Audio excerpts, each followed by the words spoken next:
We are now in Waterland, right next to Amsterdam North. And yes, we switch again our bikes for ice skates. A deep winter freeze gripping the Netherlands revoked the national obsession with skating on frozen canals. Ice skating is a national wintertime passion in the Netherlands. Amateurs of all ages eagerly await the Arctic conditions that allow them to take the nation's vast networks of canals and waterways. So, in this video, we want to show you how ice skating in the nature is like the Dutch way.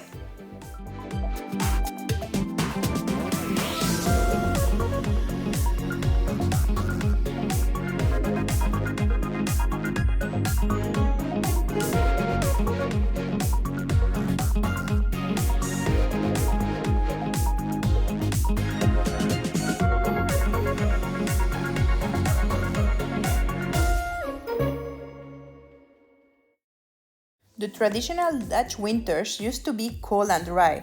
Over the years, this has changed, so it has become quite rare to ice skate on natural ice these days. It happens, let's say, every 3 to 5 years, or even longer. But when it happens, the Dutch are very excited.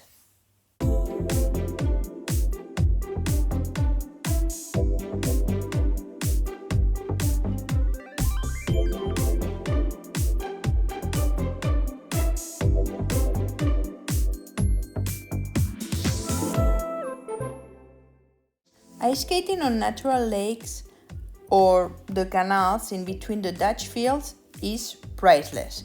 The Netherlands is totally interlinked with water, so you can ice skate for many kilometers passing many towns and villages.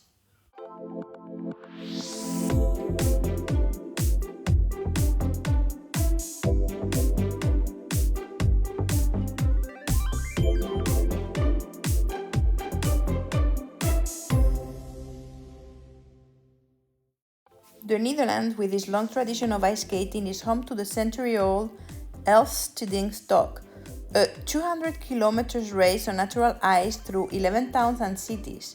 It was last held in 1997, as since then the ice was never thick enough to be able to support such an event.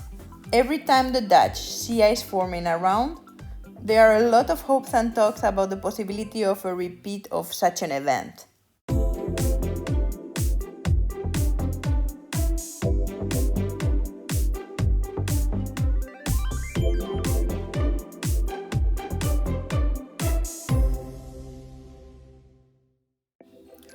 For ice skating, you have 3 different types of skates: figure skates, hockey skates, or speed skates, like you can see clearly in this image that I'm adding here. As a beginner, I would heavily advise you to use figure or hockey skates, as they are easier to maneuver. I bought my first ice hockey skates for this occasion, and they were absolutely great. However, Dutch people, as they are used to this and they go for very long distances, tend to use speed skates, which have a longer blade. Maybe for when I get more experience on the ice. For me, the hockey skates were also perfect for doing many kilometers already, as we also went from village to village, as you can see. But yes, maybe I was a bit slower than the Dutch.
What I would advise you is when you want to try this, check the infos on where the ice is thick enough to skate, as people were so enthusiastic to ice skate that they adventured themselves wherever, and we saw many accidents and rescues happening as ice broke under the skates, unfortunately.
If you like my video, don't forget to subscribe, give it a thumbs up and share it. Thank you very much for watching, and until very soon.